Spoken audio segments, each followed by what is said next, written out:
উত্তর ত্রিপুরার ধর্মনগর জেলা সংশোধনাগার থেকে ৬ আসামির পলায়ন, আতঙ্ক ছড়ালো এলাকায়। বুধবার ভোরে উত্তর ত্রিপুরার ধর্মনগর জেলা সংশোধনাগার থেকে পালিয়ে যায় ৬ জন কুখ্যাত আসামি। পালানোর সময় কর্তব্যরত এক পুলিশকর্মীকে তারা গুরুতরভাবে মারধর করে। বর্তমানে আহত পুলিশকর্মী ধর্মনগর জেলা হাসপাতালে চিকিৎসাধীন। পলাতক আসামিরা হলেন নাজিম উদ্দিন, রহিম আলী, সুনীল দেববর্মা, নারায়ণ দত্ত, রোশন আলী ও আব্দুল পাট্টা। ঘটনার খবর ছড়িয়ে পড়তেই প্রশাসনিক মহলে ব্যাপক চাঞ্চল্য দেখা দেয়।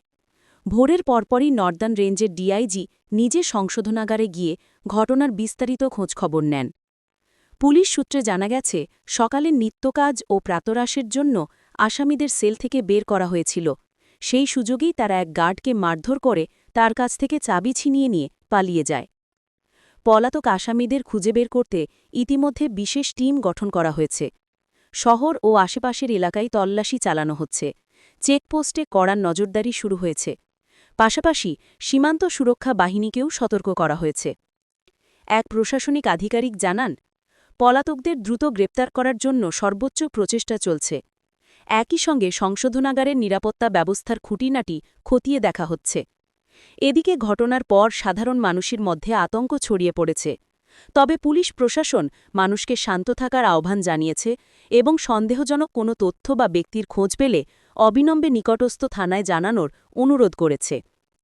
সব মিলিয়ে বিচারাধীন অপরাধীরা যেভাবে জেল থেকে পালানোর সুযোগ পেল তা নিয়ে প্রশ্ন উঠেছে জেল সুপারসহ সংশোধনাগার কর্তৃপক্ষের ব্যর্থতা নিয়েই। সচেতন মহল ইতিমধ্যে ক্ষোভ প্রকাশ করেছে।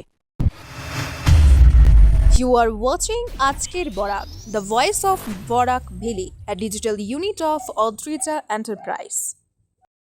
Around 6 a.m. in the morning, 6 জন আসামি এখান থেকে পালিয়ে গেছে। ওদের নাম একজন হচ্ছে নাজিম উদ্দিন, আন্ডার ট্রায়াল, ও কনভিক্ট ছিল না, আন্ডার ট্রায়াল। আব্দুল পাত্তাও under trial. Roshan Ali under trial. আর নারায়ণ চন্দ্র দত্ত আন্ডার ট্রায়াল। আর সুনীল দেববর্মা হচ্ছে ওনার লাইফ ইমপ্রিজনমেন্ট ছিল।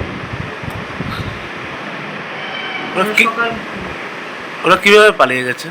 অ্যাকচুয়ালি আমাদের যে স্টাফ ছিল ওরা সকালবেলা ওদেরকে জেনারেলি এখানে সিস্টেমটা হলো ওদের 6টার সময় ওদের যে ন্যাচারাল কোর্স আছে ব্রেকফাস্ট প্লাস স্নান টানের জন্য ওদেরকে ছাড়া ওরা সকালবেলা ছাড়া হয়, মানে ওই মেইন গেট ওদের যে রেসিডেন্সিয়াল এরিয়া আছে, যেটা সেল এরিয়া আছে, ওটা থেকে ওরা আসে, এসে ওরা ব্রেকফাস্ট বা যেখানে স্টাফ কম ওরাই ওদের ব্রেকফাস্ট কুকিংয়ের কাজ করে।